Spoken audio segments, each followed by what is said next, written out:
Real quick intro because I, of course, got here late again. But hey, this is me. I'm Scott, and I'm at the drive-in, Midway Drive-In. As always, tonight's movies are going to be Mission Impossible and dubbed Mission Impossible and Tag. I'd tell you which Mission Impossible it is, but I don't remember. It's 6, 7, 2000. Mission Impossible 2000 is coming up next. All right. So, anyways, I'm going to go to the concession stand. I'll be back, and then I'll definitely talk to you at more length during the intermission. All right. Talk to you later. Bye. I just got done watching Mission Impossible Fallout. Just real quickly, it's all the returning characters. We got the Simon Peggs, we got the Ving Rhames, we got the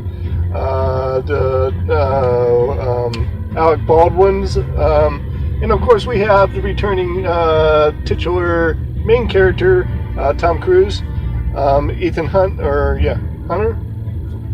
Ethan Hunt, I think that's what his character's name is. So we got those guys on the screen, and it was some really polished, very, very nice action sequences to this movie. I enjoyed the heck out of it. I thought it was a good movie. We had to sit through a lot of spy crap. A lot of tangled webs that we had to kind of pick through and kind of try to follow along. But to be honest with you, even if you just didn't want to understand the plot, if you just wanted to just go with the flow, it basically at the end, it kind of, it spoon feeds you what you need to know. Henry Cavill, big old Superman, with the Superman mustache. I enjoyed his part in the movie. I thought he played a really good tough guy. And, he, in the beginning of the movie, he starts out as a good guy, and at the end of the movie, he kind of becomes the bad guy of the movie. He's a minor bad guy. There's another guy that was a major bad guy. Plot of the movie, they basically have 3 different nuclear devices that Ethan Hunt has in his possession at one point. But because Ving Rhames is threatened, he has to give them up, and he loses them. So the rest of the movie is him trying to recover those. And it's just a lot of mask-wearing spy thriller stuff that he goes through and jumps through. It performs to get these 3 nuclear devices back. At the end, you have this very slick, very polished helicopter dogfight scene. I don't know how much I want to give away of that. It was really, really well orchestrated. And of course it comes down to the wire where our heroes save. I don't think that's really a spoiler, because these movies are designed to be a race against the clock and to always have the good guy win. And there's not really any cost or any character development. But again, these movies aren't for emotional heft and learning experiences. They're there to entertain. They're there for the very slick, very polished action sequences. That again, that's the catchphrase for this review. It was good. It was a good time. I had a really good time with it. Again, it was kind of bogged down by some of the spy crap that you had to suffer through. So the score's gonna kind of suffer for that. I'm gonna have to give it I'm gonna give it high. I'm gonna give it a typical 85%. I enjoyed that movie 85%, and the other 15 of it, it was okay. All right, so that was Impossible Mission Fallout.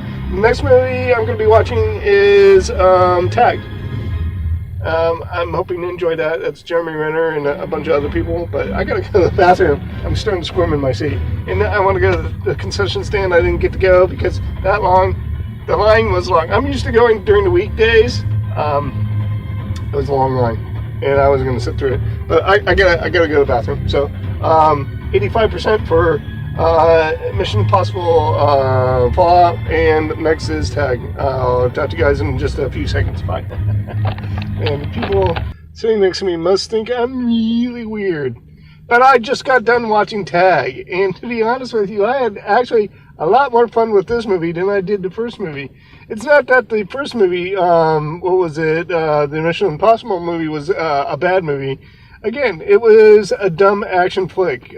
This actually had a little heart to it, and I enjoyed it. It wasn't as funny as I was hoping it to be. It was supposed to be a little comedy thing, but it actually made you feel for the characters. At the end, the premise was kind of goofy. It had a very, very light tone to it. It was actually based on a true story, and the reason I know this is because at the very end, when right before the credits started rolling, they actually showed footage of the real people that were actually in the game, and the real article that was written for it. At least that's the theory that's going on, for the simple fact that I can't verify it right now. But it was a picture of a paper, and it was a picture of all these old guys, and there was like smartphone video footage of these things. So, anyways, besides that, basic premise is these four guys that went to high school together, grade school all the way up to high school, played a game of tag 1 month a year, and it was in May. And it just continued throughout their adult life, to the extent where the opening scene, I think his name is Ed Hames, he gets a job at John Hamm's company as a janitor so he can get through security so he can actually tag him. So it sets up the premise where these guys are going through extreme lengths to get to obtain their tag. And there's only one person in this whole group, the fifth member, who has not been tagged ever, and it's Jeremy Renner's character. And I mean, he's going to such extremes that he's like pre-planning. He dresses up these groundkeepers in the same outfit that he has on, and has them run around to decoy so that he doesn't get tagged. He is like some kind of fitness. He owns a gym in the movie. At least his character owns the gym in the movie, and so he's like exhibiting all this amazing physical feats. He's doing leaps in the air. He's like a real life Spider-Man. Or even more better than that, he's just doing his Jeremy Renner thing, his Born Legacy thing. He's like some kind of judo master. Just there are scenes when they go in for the tag, and it slows down, and you can actually hear his thoughts. And in these thoughts, he's like planning out his moves and like explaining how he knows that Chili, the stoner of the group, is coming up behind him because he smells the weed, or how he's going to defeat John Hamm's character because he's overconfident and he uses that to his advantage. Again, it had a lot of heart, and even if it wasn't as funny as I was expecting, it did have a lot of heart to supplement the funniness that I was missing in this movie. So, therefore, I'm going to give it another 85. Another good movie. It was an enjoyable time in the theater. Had a good time. So that's it. That's my trip to the drive-in. It was Mission Impossible Fallout, which was an 85 just for the simple fact that there was really good action scenes to it. And then it was Fallout. There was Tag, which again was another. It wasn't the great hit I was expecting it to be, but it was another solid 85 for the simple fact that it had a lot of heart to it, and it made you feel at the end of the movie. So there you go. I don't know. The summer movies is wrapping up. The summer season of movies is wrapping up. So I don't know how many more times I'm going to be able to do this, but I'll continue to put out movie reviews. Even when the drive-ins shut down, I'll go ahead and do it. But the Super Bowl season of movies, as far as I'm concerned, is wrapping up. So I'm going to have to go back to watching the mundane movies again. There's a couple good movies coming out post summer season. I know Aquaman's coming out. There's a bunch of movies. There's a couple movies, really good movies coming out in the Christmas season.